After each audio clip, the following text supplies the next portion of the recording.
Nesse vídeo eu vou te ensinar a fazer o correto diagnóstico e a investigação de casais inférteis no seu consultório. Eu sou Gustavo Vandresen, ginecologista e obstetra e especialista em reprodução humana. Então vamos para a aula. Fator tubo peritoneal. Bom, o fator tubo peritoneal é um fator assim muito importante de ser avaliado. Por quê? Porque se ele não for avaliado e você decidir fazer um tratamento, propor um tratamento de baixa complexidade para essa paciente, você pode estar propondo um tratamento ineficiente, né? Porque tratamentos de baixa complexidade, coito programado, inseminação, dependem do encontro do espermatozoide com o óvulo na tuba uterina dessa paciente. Então, é imprescindível nós entendermos que se você tem um diagnóstico de infertilidade, que, retomando aqui, são 12 meses de tentativa, sem nenhum método contraceptivo, tendo relações frequentes, esse casal não engravida, nós temos a obrigação de investigar o fator tubo peritoneal. Muitos acham que por ser um exame mais invasivo, ele não deve ser pedido numa primeira abordagem. Mas sim, esse é um exame importantíssimo de ser solicitado, que é a histerosalpingografia. Histerosalpingografia é um exame muito importante, deve ser solicitado já na primeira avaliação de qualquer casal com queixa de infertilidade. Tá? Esse é um exame de rastreamento, né? Um exame que, apesar de ser um exame padrão ouro que nós devemos pedir, ele é um exame que tem uma baixa sensibilidade, né? O ideal seria nós olharmos a tuba através da videolaparoscopia, porém, como exame de rastreamento, nós não vamos propor uma videolaparoscopia, nós vamos fazer a histerosalpingografia, tá? E ele é a primeira linha para avaliação da patência tubária. E a gente não avalia só a patência tubária, né? A gente, quando está avaliando um casal infértil, a gente precisa avaliar essa imagem aqui, ó, né? Não olhe direto o laudo do radiologista, olhe primeiro a imagem, a gente precisa aprender a olhar a imagem, porque muitas vezes o radiologista ele tem a visão correta de avaliar se a tuba está pérvia ou não está pérvia.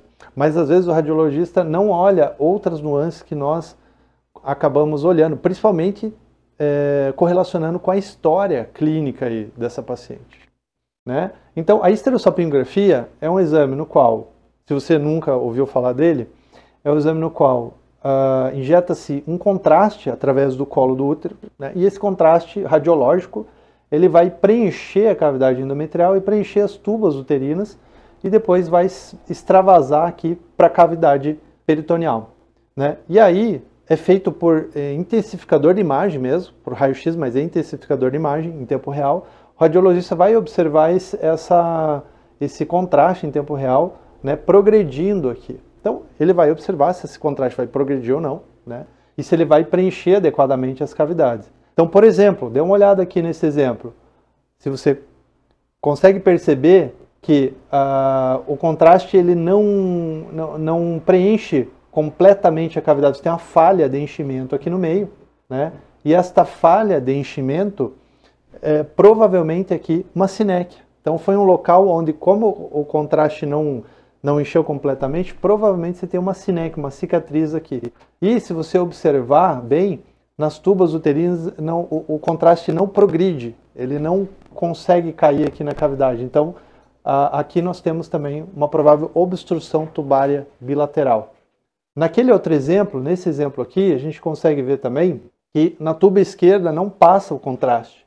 Então veja que parou o contraste por aqui. E aqui a tuba direita também tem alguns sinais aqui que a gente pode inferir que sejam sinais de aderências peritubárias. Nessa imagem aqui a gente vê uma coisa que é do final do exame, que é chamada prova de Coté, que é quando o contraste ele extravasa para a cavidade e aqui sim nós temos um Coté adequado. Então a gente precisa ter um certo conhecimento de interpretação da imagem, né, para a gente poder tirar uma conclusão da histerosalpingografia. É um exame que não dá para passar sem. A videolaparoscopia, ela pode ser proposta, mas não como uma propedêutica inicial, como propedêutica básica. Em alguns casos, a gente vai, né, encaminhar a paciente para a videolaparoscopia, mas são casos selecionados. Então, por exemplo, caso de endometriose, né, em que a paciente tem uma boa reserva ovariana. Então, veja a importância de a gente avaliar essa reserva ovariana. Pacientes jovens, né, pacientes com menos de 35 anos, e que têm um bom prognóstico após essa intervenção cirúrgica, porque se você definir que ela deve fazer uma cirurgia antes de tentar engravidar, o tempo que ela vai tentar engravidar após a cirurgia é em torno de 6 meses. Então, demora um tempo para se ter uma resposta ou positiva ou negativa desse tipo de tratamento. Então, a videolaparoscopia ela deve ser avaliada com critério se ela vai ser indicada ou não. Fator anatômico, né, que seria alterações da anatomia do útero. Então, a gente vai avaliar basicamente por ultrassonografia transvaginal, alguns casos por ressonância e alguns casos por histeroscopia, que é aquele exame que se entra, né, com uma endoscopia através do útero. Então, aqui a gente tem alguns exemplos, por exemplo, um mioma gigante, né, visto na ressonância magnética. Aqui, uma ultrassonografia mostrando uma anatomia normal, né, então um útero em corte transversal, com endométrio adequado, aliás, o endométrio de segunda fase, isso é possível ver aqui. Aqui na ultrassonografia, essa é uma ultrassonografia no qual injetaram um líquido dentro da cavidade do útero chamado histerossonografia. E aí foi possível observar o quê? Pólipos, pólipos endometriais, vários pólipos endometriais que podem dificultar e causar abortos, repetição ou dificultar a gravidez. Nesse caso aqui nós temos um mioma com um componente importante submucoso, né? Então ele deforma a cavidade endometrial, né? E isso aqui com certeza pode dificultar uma gravidez. Como eu falei, o pólipo. Essa alteração da mucosa do endométrio, que é o pólipo, ele precisa necessariamente ser retirado, né? Foi mostrado já em estudos que a maioria das vezes ele acaba interferindo na fertilidade da paciente e ele precisa ser retirado. Como? Por histeroscopia, né? Então, o pólipo a gente não tem dúvida que ele precisa ser retirado. E os miomas? Os miomas dependem da localização. Então, por exemplo, se nós temos aqui um mioma pediculado, né, esse mioma aqui pediculado, ele é um mioma submucoso pediculado, ou seja, ele está dentro da cavidade, né, fazendo efeito de massa, impedindo aí uma implantação correta aí de um embrião. Um mioma submucoso também, ele causa esse abaulamento interno aqui, e ele vai atrapalhar a implantação de um embrião aqui. Já os miomas pediculados aqui externos, né, subseroso, intramural, ou até mesmo subseroso sem ser pediculado, eles devem ser avaliados com critério para ver se precisam realmente serem abordados em casos de infertilidade. Uma outra situação aqui são as malformações müllerianas. Em geral, as malformações müllerianas não interferem na fertilidade. Elas levam, na verdade, a complicações obstétricas, né? Levam a partos prematuros, por exemplo. Tá?